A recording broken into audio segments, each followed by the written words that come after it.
What's up, guys? Sub-Zero here, and honestly, I am just speechless. If you didn't catch these weekend's game, it was weekend one of Shurima Cup, 128 players fighting for only 32 slots to make it into the final weekend. I was playing because I qualified for this weekend, and oh my god, day one, I went third overall with 38 points, and then day two, with my 3 bonus points and a great performance, I went first! I went first overall day two. Can you actually believe it? I dropped 40 points. First overall over all of these incredible players. So many incredible players that I honestly consider better players than myself. So I wanted to go over one of my games from the weekend. This is from day one, and we're just gonna VOD review one of our own games because I think it's worth watching, worth seeing how we played out some of the games this weekend. Because I think at a sort of unconventional approach to the patch that most people I think were surprised by. I watched Frodan VOD review my games, which was so cool because I love Frodan. I've been a fan of Frodan since the Hearthstone days, and seeing him VOD review my games made me so happy. So. And what Frodan said in a lot of the VOD reviews was, like, oh, I'm surprised that he's doing this. I'm surprised he's doing this. Blah blah blah blah blah. All very good. Not to take away from what Frodan's saying, but all very helpful analysis and a lot of stuff that like valuable stuff that I took away from it and learned from his VOD reviews. Some stuff obviously we disagree on, but like still really enjoyed being VOD reviewed by him. But this isn't how most people are playing the patch. There's some people like Spicy Appies, or I guess his name now is just Appies, who's playing it totally for like reroll. I think he was playing like Lee Sin forcing reroll. A lot of people are just playing around like Ornn and playing just like a standard, like regular game of TFT basically, but just with extra items from Ornn. I, of course, subscribe to the Church of Joseph bookmark, the Church of Caitlyn, and I am playing Caitlyn Legend. There are a few people playing Caitlyn this tournament. You see in this game, Yola My Colon is playing Caitlyn. I think a lot of people. I don't love how they're playing Caitlyn in this tournament. I feel like I saw a lot of people who would pick Caitlyn and then take the last augment rolling for days. I mean, it's not horrible. You can take it to bail yourself out, but I saw it taken way more than I would have ever taken it. In any case, this is a Stars Are Born, Stars is Born if you're based game. And it's a pretty bad opener here, right? We take Stars Are Born, we pre-level for it, hit Kale, Maokai, Talia. Isn't this shop illegal? The only saving grace is that we have a Malzahar too, and look at our items. There's nothing that we can possibly slam. Immediately, though, we are rewarded for our patience. Don't obviously buy anything in the last shop, nothing to make, and we get a Swain 2 and an Oriana 2. Boom. All of a sudden, we have a really strong 3 Sork opener. Play the Swain here, and all of a sudden, we have, yeah, a great opener, even with no item slam. This is something that a lot of people don't realize about Stars Are Born. Stars. Man, okay, I'm going to stay Stars Are Born just to stop trolling right now, but maybe I'll go back to Stars Is Born later. Um, Last round we made 10 gold. All we had to do was just make 10 gold last round. It was completely fine. We couldn't play an incredibly strong board, so we just made 10 last round. This is what makes Caitlyn so strong. It's not just the broken opener from Stars Are Born. It's that I also get to make 10 in that spot, and then I get to make 10 here, which means I'm going to get to make 20 next round and potentially have a win streak. That is what's so broken about Stars Are Born. It's not only the win streak you get, it's the econ that you get from it, and even if you don't win streak, in the worst case scenario where you're not win streaking, you get to make gold and preserve HP. That's what makes this augment so broken. That's why I went for Caitlyn this weekend. And obviously, it worked out. So now, like, I mean, look at our spot. Look at our spot. We're making 20 in this position with an upgraded Swain, upgraded Oriana, and an upgraded Malzahar. And I mean, look at this. We're against a Darius with a Titan's Resolve, a set with a Redemption, and we're just clapping people. Another thing that's important about Stars Are Born is playing to the strong openers of this patch. I think Sorks is a very strong opener. Obviously, all of the Samira Noxus stuff is giga broken, so you can play around that as well if you hit that. And it's very important just to play around the broken stuff because there are some really broken openers and some bad openers. Another nice thing about this game is we have 3 open components, but this is Shurima and Bazaar, so I opt to take this, I believe it's this Akshan here with Tyr and Bow. I love this. Not only does this allow us to slam Shojin here, but it also allows us to make Zizirot. Some people talked about, oh, you could make like Static Shiv, Gunblade or something, but I think you're trolling if you make anything other than Zizirot plus Shojin here. Shojin is a broken item, Zizirot's a broken item. It's that easy. I also in this shop, see Galio plus Lysandra here for an interesting addition to the board. I could play this Teemo, I could play Oriana. I opt to potentially play Galio plus Lysandra. These are the hard things in TFT. I still don't know to this day if this was my strongest board or not. I fight a really, really strong board for Maki Roll, and the biggest issue is that they have a declaw on their Kled. Like who does this? This is like psychopath behavior, putting declaw on Kled here. Like, how do they even have a declaw here? They just got so many items, and they made declaw, and it feels horrible because I end up actually losing this fight and losing my streak. I can, of course, sell the Akshan here, but it's all right. I'm curious, maybe my strongest board was Teemo Oriana there and just play super into Sorks.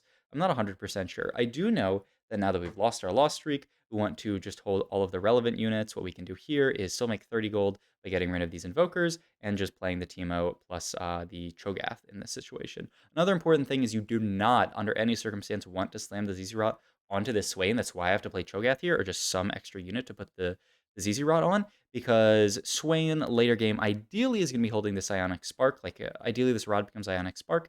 If you have ZZ Rot plus Ionic Spark on a unit, all the enemy units are going to focus him down, and Swain's just going to die early. But I mean, look at this opener, right? To the naked eye, it doesn't actually look that amazing. We're fighting another Stars is Born player, who's 5 streaking, by the way, so the duality of man. But what's incredible about this opener is that we are 86 HP and we are 30 gold here. I love this spot. Obviously, I would prefer to 5 streak, but being able to make 30 that last round is huge for our economy, and it's just going to slingshot us past everyone else in this game, which is why this augment is so broken. We see Azir in the shop here, and I chat about it a little bit. I am not a fan of Azir in general with Caitlyn because you just lack the items to make Azir plus Lux work. However, we are in Shuriman Bazaar, so I think this is actually not the worst spot to play around Azir. So yeah, I don't actually hate playing around Azir in this Galaxy Shuriman Bazaar, but I'm a much bigger fan of just vertical Sork over Azir Lux. My read is that Azir Lux is just not very good in comparison to just playing vertical Sorks. And so that's what I'm going to go for this game. I don't care about this Azir. I'm going to hold on to this Teemo pair because I want to play for Lux, just vertical Sorks as opposed to Azir Lux. But, that's just my read. Maybe I'm underplayed on this comp. I have a week before week 2, which is going to be absolutely crazy. So, maybe I'll get some reps in on Azir Lux and other stuff and see if it's really just as bad as I think it is, or maybe I'm just playing it wrong or something. But yeah, we this game are just playing straight up for Sorks. Of course, our augments are kind of untakeable there. All of those are very bad. All the shimmers is really bad at 3-2. And so we just have to go for social distancing here, which is not the best augment in Vertical Sorks. It's actually a bit better in Azir Lux because, I mean, the idea is in TFT you want what you don't have. We, in Vertical Sorcerers, have a lot of AP already from Sorks, so we don't really need the extra AP from social distancing, and obviously, like, the AD doesn't do anything. So it's not the best augment of all time. The Void Egg, if you're not aware, doesn't actually break social distancing. Any like fake unit, like the Void Egg, Heimerdinger turret, I believe even the clone from Trickster's Glass, none of those, I believe. I know for sure the Egg and Heimerdinger turret do not get rid of social distancing. So a little fun fact for you there: we can position just sort of normally, still get social distancing, and have a strong board. But yeah, like I was saying, I want to play Taylor Sork this game. I watched Frodo and Vod review these games, and he was talking about like a potential Kaisa Yasuo pivot, which is better with social distancing, and we have Shojin JG, which is really, really good. My problem with pivoting into Kaisa Yasuo from a position like this is that you don't have a lot of the lower cost units that are really important. So I don't have Irelia 2. I see a set in this shop, but it's going to be hard for me to find, like, to go back and find set 2 if I want to play, like, the Virtual Challengers version. It's going to be, like, impossible to find a Samira 2. I really like these kinds of comps when you play them, from the early game into the late game. So if I had, like, a Samira 2 as my opener and I was playing around that, then I like Kaisi Yasuo a decent bit. But here we have the Sorks opener. It's going to be really easy to just play a very straightforward Sorks game, which I think is almost always going to be better than Kaisi Yasuo, even though I think Kaisi Yasuo better with social distancing. If you could hit everything perfectly and make the pivot, I think maybe that's correct, but it's a hard thing to do. It's not the easiest thing to do. You'll also know that I didn't slam Protector's Vow in any of these fights. And also, I get Giga bailed out here by getting the Lux off Carousel. There's another nice thing about Sork is that it's a pretty underplayed comp, right? No one's playing for Sork in this lobby, I don't think. I mean, if they were, they would probably have taken this Lux. So I just get a Lux gifted to me for free, which is absolutely incredible. The Lux also happens to have a Static Shiv and Gargoyles as the items that I can slam after getting the Lux, and all of a sudden my items are perfect, perfect, perfect. This is why I didn't slam Protector's Vow. I was talking to Joe, Bookmark, and he said that he would have preferred just slamming Protector's Vow, but I am really, really scared of not having a Marsh Red in this comp. I think it is too important to have a Marsh Red in this comp, so I decided to greed the tier. And to be fair, I end up winning both fights anyway, so you could make the argument that, the static or the Protector's Vow wasn't going to swing those fights. So yeah, it's definitely a point of contention, and I mean, I just someone who really, really prioritizes getting to the Marsh Red, and I'm afraid that if I don't prioritize it, I might get more dogged on items and not be able to play around it. And I agreed and get rewarded for it, so all good. We're on a 4 streak here. I'm quite sure that I level at this position. I feel like I level in this position unless I think that I'm going to win all these fights all the time. I think it's just always correct to level in a situation like this, because you're still going to make 40 gold. So you're basically paying 1 gold to level here. You're paying that 1 gold to get a better shop and to try to guaranteed win this fight. Because if I lose this fight, I lose out on so much gold. Losing this fight loses me my 5 streak gold, which is 3, and the 1 gold from winning. So I pay 1 gold here to sort of guarantee that I make 4 gold here. And look, I mean, this fight is not that like far off of being a loss. Like, actually, wait, do I do lose this fight? I do lose this fight. Oh, it's so bad. I actually do lose this fight. I completely forgot that I lost that fight. That's rough. But I mean, I still stand behind the level because like imagine like that fight was so close. Imagine if I hadn't leveled and I had lost. Like I would have felt like it was definitely a level diff. And like honestly, fight RNG goes slightly different. I probably win that fight. But the nice thing is I still make 40 gold here. I'm level 740, and like all of a sudden, like my spot because of Stars is Born, I'm level 7, 60 gold here. Now I have to roll in this situation because there's a lot for me to actually hit here. And now I have 6 Swain, so there's even more for me to hit here. But I have no Vel'Koz 2, I have no Taric 2 even yet. So I think there's just so much for me to roll down for in this position that I just say, okay, you know what, I'm going to roll here. The other big thing here is that I have Lux Pair in this spot. And I just say, you know what, Lux Pair, especially completely uncontested, I can just roll. And if I hit Lux 2, I'm going to cruise for the rest of the game. I'm at 81 HP. You could maybe, and sorry, my phone, I feel like buzzes every single time I do a VOD review.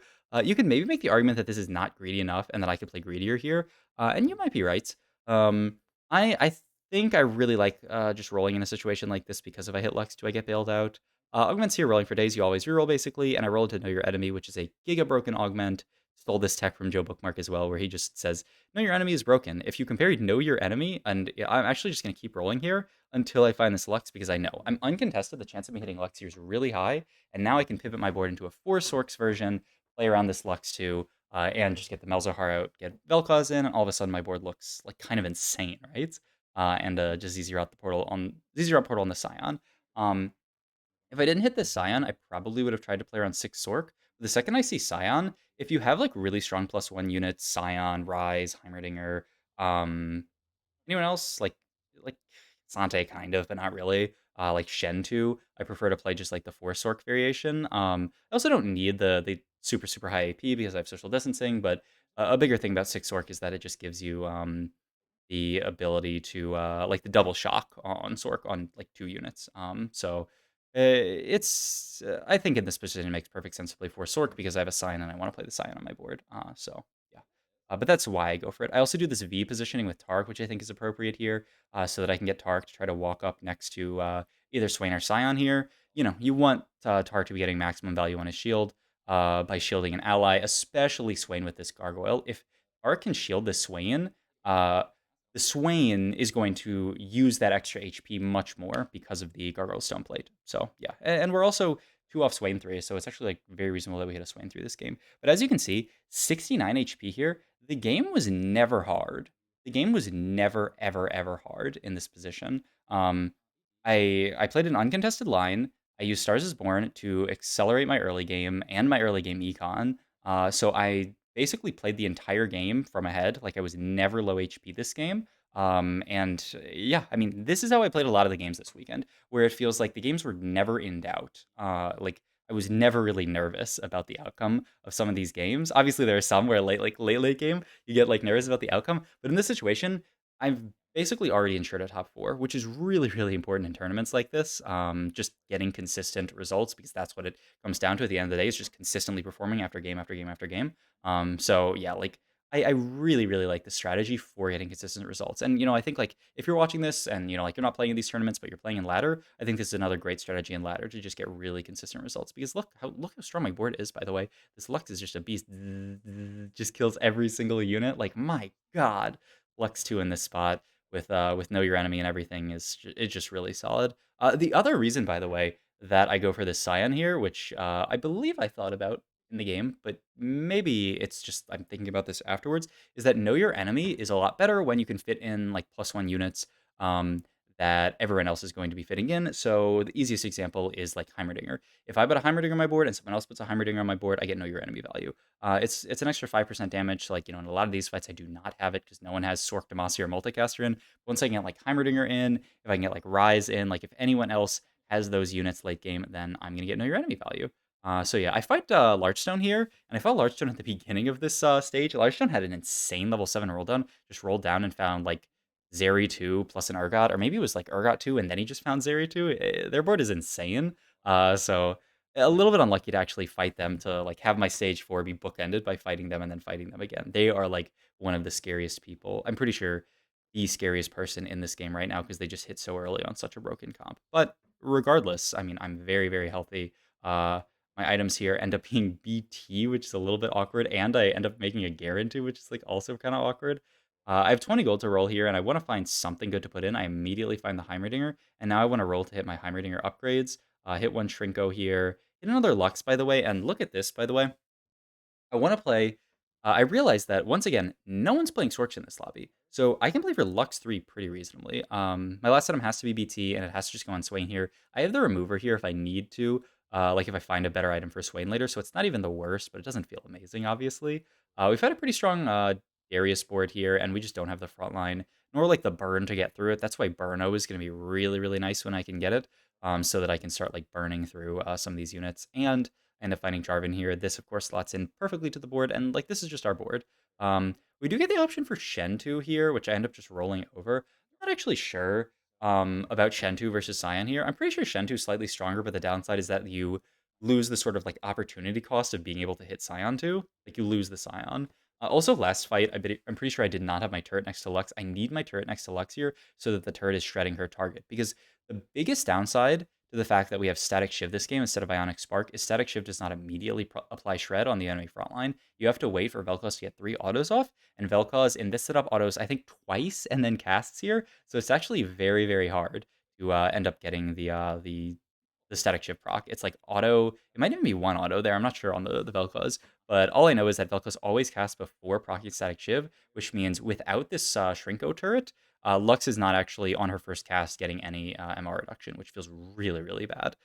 So the turret right next to Lux feels really, really good because it's always going to be targeting her target here. Look, the Lux just immediately shreds down this target, immediately shreds down the Nasus, and like we're just one-shotting the enemy front line. This is actually a pretty scary fight for a little while, but then the Lux just burns through everything with this um, Radiant Giant Slayer, the Demon Slayer. But yeah, I mean, look at this game, right? I just made reasonable upgrades, rolled when I thought made sense, and all of a sudden, like, it's an easy top 4. Easiest top 4 of my life. Like, the gate, I make it look easy. I mean, things went well this game, but yeah, like it actually just feels easy from this position. That's how some of the games this weekend felt. Obviously, there were some hard games. I did bot for one of the games, so not every game was perfectly easy. But overall, I was very, very happy with how pretty much every game went. I get Sorkspat here, and I decide to start rolling to look for a one-cost sorcerer here, and also like potentially Swain 3 because like I'm only 2 off Swain 3. It's very reasonable that I find Swains here.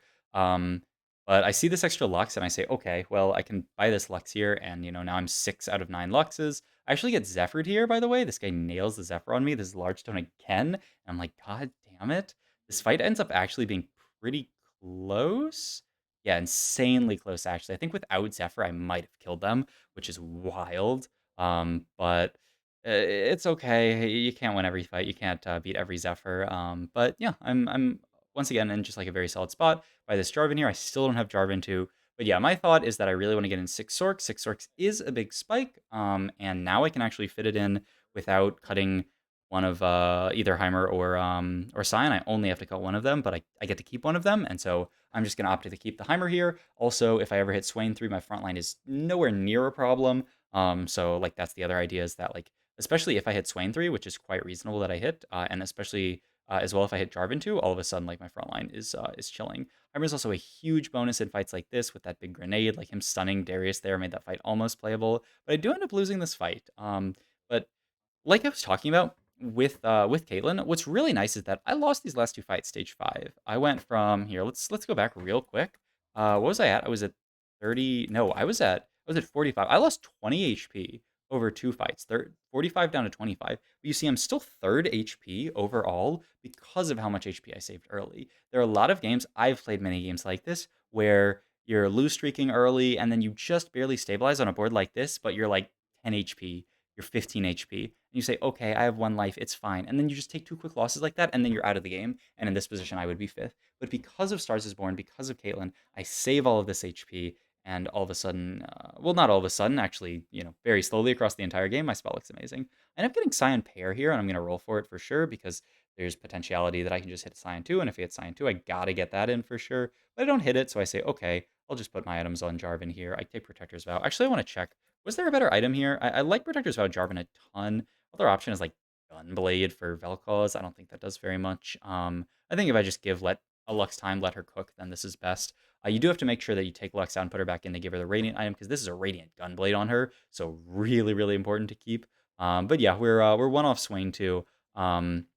Or Swain 3. We're 3 off Lux 3. And I mean, at this point, we're just going to chill Econ up a little bit. And then once we're close to dead, roll it down. But you see this Jarvan ult. This Jarvan ult actually completely carries this fight. Like that second Jarvan ult went crazy there, CCing the entire enemy team. Oh yeah, I make the call here that I'm one off Scion, on like low-ish enough, or not one off Scion, but one off Swain. I'm just gonna roll it down and try to find Swain 3 here. And I think this makes sense generally. Like getting Swain 3 is actually really valuable. And I also decided to not Giga Frontline Ori. I think I'm actually trying to remember why I positioned like this. I mean, it's fine to not do this. Maybe I just want to get Gargoyle value or something. I don't actually know. I mean, this is probably best because Ori can actually get a cast off here and provide more value to the front line as opposed to just like randomly putting her on the front line. But yeah, I don't actually know 100% why I did that. But you see here, Large Stone, like, it's still a big problem. Win streaking, 11 HP, very, very annoying. And I don't know if I can beat them. I've lost against them every time I've fought them. To be fair,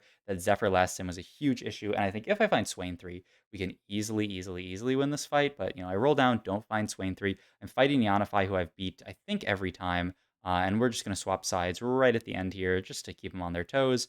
And hopefully we can win this fight. We end up just machine gunning through so many things. The big thing is that, oh my god, like we just kill this Maokai so fast because they don't have MR itemized. So we beat Neonify here, and then I look over to Largestone's board and realize that they're losing to Neonify's clone, and it is a first. It is a first on this 6 Sorks Lux board, a board that I think a lot of people, sort of like goes under the radar. I think a lot of people don't really rate this comp that highly. They'd say, oh, Azir Lux is better. Oh, Kaisi is better. I think this shit is completely broken, and I played it a lot today or today and yesterday because it's almost 1 a.m. here. I couldn't sleep, so I had to record this VOD review. But yeah, hope you guys enjoyed this video. Hope you guys enjoyed my tournament run. I'll probably have a few more VODs from this tournament run going up because usually I VOD review the person who went first overall, but it was me. So like, what am I supposed to do? I guess I got to VOD for myself. But yeah, hope you guys enjoyed, and I'll catch you in the next video. Also, I will be playing Shurima Cup second weekend this weekend. So if you want to watch me play against some of the best in North America, then check it out. Thanks for watching. Bye.